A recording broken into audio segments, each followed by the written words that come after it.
ذائچہ نکالنا اس لیے نکالا جاتا ہے جی کہ ہم میچ میکنگ دیکھ لیں، اس سے شادی بہتر ہے کہ نہیں، وہ سٹار سسٹم ہے، پھر کینسر کی کیپریکون سے نہیں بنے گی، کیپریکون واٹر ہے، ارتھ ہے، کینسر جو ہے وہ ایئر ہے، ہوا اور ارتھ کا آپس میں تعلق نہیں ہے. وہ آپ کو پتہ ہے نا، 4 انہوں نے جو انگریڈینٹس نکالے ہوئے، ارتھ، سوئل، واٹر اور پھر فائر اور ونڈ، تو وہ اس طرح سے ریلیشن بناتے ہیں کہ دیکھیں ارتھ کا تعلق ہے واٹر کے ساتھ، تو اس لیے آپ واٹر والے سے شادی کرو، واٹر کو کچھ سٹار سے منسلک کیا ہوا ہے.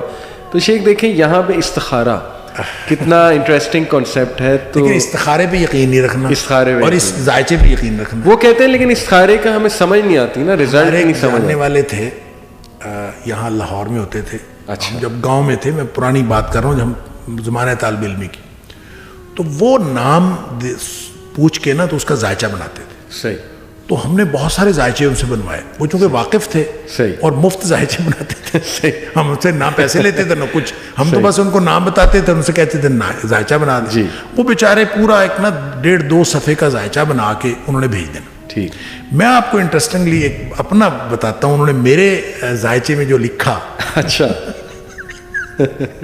میرے ذائچے میں جو لکھا، جس حرف کے ساتھ انہوں نے کہا نا فلاں فلاں حروف کے ساتھ نام شروع ہو نا جی، تو اس کے ساتھ آپ نے شادی نہیں کرنی. اچھا. اللہ. تو فلاں فلاں حروف سے نام شروع تو آپ نے اس کے ساتھ آپ کی شادی ٹھیک رہے گی. صحیح. تو جن حروف کے ساتھ انہوں نے کہا تھا نا شادی نہیں کرنی، جی ہاں، میری شادی اس سے ہوئی. ماشاء اللہ ماشاء اللہ. اور الحمدللہ 33 سال ہو گئے. اللہ اکبر، ماشاء اللہ. اور اب تک تو ٹھیک چل رہی ہے الحمدللہ. الحمدللہ. الحمدللہ. تو وہ جو ذائچہ تھا وہ کدھر گیا؟ صحیح. مطلب آپ دیکھیں نا، اگر آپ اس پہ یقین کر لیں اور آپ کہیں کہ جناب وہ ذائچے نے ہمیں ایک گائیڈ لائن دے دی ہے، صحیح، اور اس گائیڈ لائن کے مطابق، نہیں بھائی گائیڈ لائن وہ نہیں ہے. گائیڈ لائن جیسے آپ بتا رہے ہیں استخارہ ہے. آپ استخارہ کریں. استخارے کا مطلب یہ بھی نہیں ہوتا، استخارہ کا یہ جو مفہوم آپ نے کہا نا کہ لوگ کہتے ہیں ہمیں معلوم نہیں ہوتا، کس نے کہا ہے معلوم ہونا ضروری ہے؟ صحیح. استخارہ کا مطلب ہے اللہ سے خیر طلب کرنا. سبحان اللہ. آپ نے کام کرنا ہے، آپ نے اللہ سے خیر طلب کی، یا اللہ یہ کام میرے لیے بہتر ہے تو ہو جائے. دعا استخارہ کا یہ معنی. اور یا اللہ اگر یہ کام میرے لیے بہتر نہیں ہے تو تو رکاوٹ ڈال دے، دور کر دے، دور کر دے اس کو مجھ سے. اچھا، اب اس کے بعد وہ جو کام آپ کرنا شروع کر دیں. استخارے کا مفہوم یہ ہے کہ آپ استخارہ کر کے اللہ سے دعا مانگ کے وہ کام کرنا شروع کریں، ایکشن لے لیں. ایکشن لے لیں. اگر وہ کام ہوگا تو اس میں اللہ کی مدد شامل حال ہوگی. سبحان اللہ. اور اگر وہ کام آپ کے لیے بہتر نہیں ہوگا تو اس میں کوئی رکاوٹ پڑ جائے گی. اگر رکاوٹ پڑ جائے تو خوش ہو جائیں کہ الحمدللہ اللہ تعالیٰ نے بچا لیا. اور اگر رکاوٹ نہیں پڑی، کام ہو گیا، تو انشاءاللہ اس میں اللہ کی مدد شامل حال. استخارہ کا مطلب تو یہ ہے. ہاں بعض اوقات اللہ تعالیٰ رکاوٹ ڈالنے کے لیے آپ کا ذہن چینج کر دیتا ہے. جی. بعض اوقات خواب کے ذریعے سے بتا دیتا ہے. بعض اوقات کوئی اور انڈیکیشن ہو جاتی ہے. یہ ٹھیک ہے، انڈیکیشن ہو جاتی ہے لیکن ضروری نہیں ہے. آپ استخارہ کریں، لہٰذا استخارے کے ذریعے سے پتہ ہونا، پتہ لگ جانا یہ کوئی ضروری نہیں ہے. آپ استخارہ کریں اور گو ہیڈ بس، اور آگے چلیں. بہت سالڈ یہ تو کنسیپٹ ہے. آخری چند سوالات کے، نحوست کا کنسیپٹ یعنی ایک خاص دن کو منحوس سمجھنا، ایک خاص ڈیٹ کو منحوس سمجھنا، اس کی کوئی شریعت سے بھی دلیل ملتی کہ کچھ دن منحوس ہوتے ہیں؟ بالکل. اچھا. منحوس دیکھیں، بہت سارے دن برکت والے دن ہوتے ہیں. جمعے کا دن برکت والا دن. صحیح. جمعے اور جمعے کی رات کی درمیانی رات برکت والی. پھر جمعے کے دن ایک ایسی گھڑی ہے صحیح جو برکت والی گھڑی ہے، اس میں دعائیں قبول ہوتی ہیں. پھر نبی کریم صلی اللہ علیہ وسلم نے فرمایا ہر رات میں ایک قبولیت کی گھڑی ہوتی ہے. پھر جو رات کا تیسرا پہر ہے، پچھلا حصہ، اس اللہ تعالیٰ آسمان دنیا پہ آ جاتے ہیں. یہ مبارک گھڑی ہے. اچھا، یہ مبارک اور منحوس کا تعلق تو ہے. صحیح. رمضان مبارک مہینہ ہے. بالکل ٹھیک. رمضان مبارک ہے. صحیح. اچھا، یہ چیزیں ٹھیک ہیں. ٹھیک. لیکن ایک اس کا مطلب یہ نہیں ہے کہ باقی دن منحوس ہیں. اچھا، دنوں کے منحوس یا مبارک ہونے کی جو وجہ ہوتی ہے وہ انسانوں کے اعمال ہوتے ہیں. اللہ. یہ گھڑیاں مبارک ہیں اس شخص کے لیے جو عمل نیک کرتا ہے ان گھڑیوں کے اندر. بالکل ٹھیک. بالکل. اچھا، کسی چیز کے رمضان مبارک اس لیے کہ اس میں لوگ بہت زیادہ نیکیاں کرتے ہیں. صحیح. اس لیے یہ مبارک ہے. صحیح. لہٰذا مبارک اور منحوس کا جو تعلق ہے وہ انسان کے اعمال کے ساتھ ہے. مثال میں اس کی دیتا ہوں قرآن سے. جی. قرآن نے ان دنوں کو، جو دن قوم عاد پر عذاب آیا، جی قرآن نے اس کو ایام النحسات کہا ہے کہ وہ سارے منحوس دن تھے جن دنوں میں قوم عاد کے اوپر عذاب آیا. صحیح منحوس دنوں میں عذاب، اور ان کے اوپر پتہ ہے کب عذاب آیا، کہ کون سے دن میں عذاب آیا؟ قرآن نے خود بتایا ہے 7 لیال و 8 ایام حسوما، 7 راتیں اور 8 دن مسلسل. اب آپ بتائیں 7 راتیں اور 8 دن مسلسل عذاب آیا ہے. اس میں جمعہ بھی ہے، اس میں جمعرات بھی ہے، اس میں بدھ بھی ہے، اس میں ہفتہ بھی ہے، اس میں اتوار بھی ہے. بالکل اس میں سارے ہی دن منحوس ہو گئے. اللہ اس لیے منحوس ہو گئے کہ ان کے کرتوت ایسے تھے، ان کے کرتوتوں کی وجہ سے ان کے اوپر عذاب آیا، ان کے لیے وہ منحوس ہو گئے. جو لوگ نیک عمل کریں گے ان کے لیے مبارک ہے. اس لیے مبارک، برکت اور نحوست کا کانسیپٹ بالکل شریعت کے اندر ہے، لیکن اس کا تعلق انسان کے عمل کے ساتھ. انسان جن اعمال کو اللہ تعالیٰ کی توحید کے لیے اور اللہ تعالیٰ کی بندگی بجا لانے کے لیے استعمال کر لیتا ہے وہ مبارک ہیں، اور جو انسان کے وہ گھڑیاں اور وہ اوقات جو اللہ تعالیٰ کی بندگی کے بغیر گزر جاتے ہیں وہ منحوس ہیں. لہٰذا نحوست پیدا کرنا یا برکت پیدا کرنا انسان کے اپنے ہاتھ میں ہے، اور وہ عمل کے ذریعے سے ہے برکت پیدا ہوتی ہے، اور عمل کے ذریعے سے ہی نحوست پیدا. یعنی آپ دیکھیں لوگ اپنے اعمال کو نہیں دیکھتے اور جادو پہ ڈال دیتے ہیں کہ جی جادو ہو گیا، یا یہ کہ نظر بد ہو گئی، حالانکہ حقیقت ہے، لیکن ہر چیز اس پہ ڈال دینا. یہ دیکھنا ہی نہ کہ گھر کا ماحول خراب شاید میرے اعمال نے کیا ہوا ہے. جادو ہم خود کر رہے ہوتے ہیں نا، جادوگر تو ہم خود ہوتے ہیں. نہ نماز پڑھنی، نہ اپنے پاکیزگی کا خیال رکھنا، نہ طہارت کا خیال رکھنا، اور نہ اپنے اللہ کا ذکر کرنا. 3 باتیں ہیں قرآن نے کہا ہے یہ زندگی کی کامیابی کا علاج، یا اس کو اصول علاج کہہ لیں. قد افلح من تزکا وذکر اسم ربہ فصلی. 3 باتیں ہیں، پاکیزگی، نماز اور اللہ کا ذکر. کیا بات. اگر یہ 3 چیزیں کر لیں گے تو آپ کامیاب ہیں، اور یہ شیطانی قوتیں آپ کو کوئی نقصان نہیں پہنچا سکتی. اور اگر آپ یہ تینوں چیزیں نہیں کرتے، دیکھیں آپ کا عقیدہ پاک ہونا چاہیے، آپ کا جسم پاک ہونا چاہیے، کپڑے پاک ہونے چاہیے، گھر پاک ہونا چاہیے، جس بستر پہ سوتے ہیں وہ پاک ہونا چاہیے، سارا ماحول آپ کا پاک ہونا چاہیے.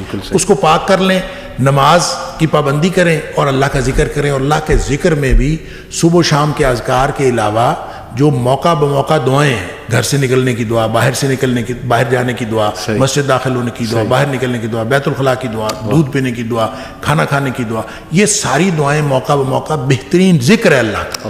اگر آپ یہ ان سب چیزوں کی پابندی کرنا شروع کر دیں، اور نماز آپ پڑھتے ہیں، پاکیزگی کا آپ اہتمام کرتے ہیں، وضو آپ کا ٹھیک ہے، غسل آپ کا ٹھیک ہے، تو پھر اس کے بعد آپ کو پریشانی کس بات کی؟ اللہ نے گارنٹی دی قد افلح، کیا بات، وہ یقیناً کامیاب ہو گیا. تو وہ ہم کرتے نہیں ہیں. تو ناپاکی اور نماز ہم نے نہیں پڑھنی، ناپاکی میں ہم رہتے ہیں، اور ذکر اللہ کا ہم نے نہیں کرنا.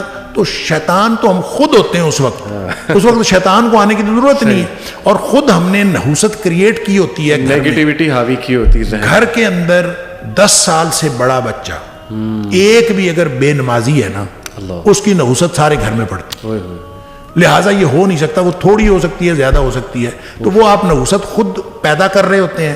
اور اس نحوست کو دیکھیں، 2 طرح کے لوگ ہیں جن کو شیاطین کچھ نہیں کہتے. ایک تو وہ جو شیاطین والے کام کر رہے ہیں ان کو وہ کچھ نہیں کہتے، وہ کہتے ہیں یہ تو ہمارے نمائندے، تو وہ مزے سے زندگی گزار رہے ہیں. ایک وہ ہیں جن کا تحفظ اور پروٹیکشن بہت مضبوط ہے، جو گیپ نہیں دیتے، جو ذکر کے اندر، نماز کے اندر، پاکیزگی کے اندر کسی چیز میں گیپ نہیں دیتے. وہ ان کو بھی شیاطین کچھ نہیں کہہ سکتے. بالکل. جو ہمارے جیسے ہیں نا، کسی وقت نماز پڑھ لی، کسی وقت چھوڑ دی، کسی وقت پاکیزگی کا خیال کر لیا، کسی وقت ریلیکس ہو گئے، یہ جو گیپ دینے والے ہیں ان کو پھر شیاطین تنگ کرتے ہیں. اور پھر وہ آپ اس کو نحوست کہیں، آپ جو مرضی کہیں، وہ آپ کا اپنا کیا وہ عمل ہوتا ہے. بالکل ٹھیک. آخری بس سوال شیخ، دیکھیں بہت سی چیزوں میں لوگ پڑ جاتے ہیں، حیران ہوتا ہوں میں. امامیہ جنتری ایک کیلنڈر پورا ملتا ہے سال کا کہ یہ دن آپ کے لیے منحوس ہے، یہ اچھا ہے. کئی قسم کی جنتریاں ہیں، بہت سی جنتریاں. ہاں جی. تو دیکھیں it all comes down to توکل. آپ نے شروع میں بھی کہا تھا توکل کو مضبوط کرنے کے کچھ طریقے بیان کر دیں ہمارے آڈینس کے لیے. دنیا کی ہر چیز سے مایوس ہو جائیں، اللہ تو اللہ پر توکل کامل ہوتا ہے. واہ. جب تک آپ کا دنیا کی کسی چیز پر بھروسہ رہتا ہے نا تو اللہ پر توکل کامل نہیں ہو سکتا. جزوی بھروسہ ہوگا. صحیح. آپ کہتے ہیں کہ یار بس ایک تیرا سہارا ہے اور ایک اللہ کا سہارا. تو چلیں آپ پہلے یہ والا سہارا استعمال کر لیں. صحیح. پھر اللہ تعالیٰ کہتا ہے پھر آ جانا میرے پاس. تو آپ کیوں نہیں کہتے بس صرف اللہ کا سہارا ہے؟ کیا بات. اور اللہ یہ اسباب ہیں. جی جی. اور ایک ہی طریقہ ہے, سارے اسباب استعمال کریں, بھروسہ مسبب الاسباب پر رکھیں. واہ. یہ توکل کا طریقہ ہے. جب آپ اسباب استعمال کرتے ہوئے بھروسہ بھی اسباب پر کرتے ہیں نا تو پھر اللہ کی مدد نہیں آتی.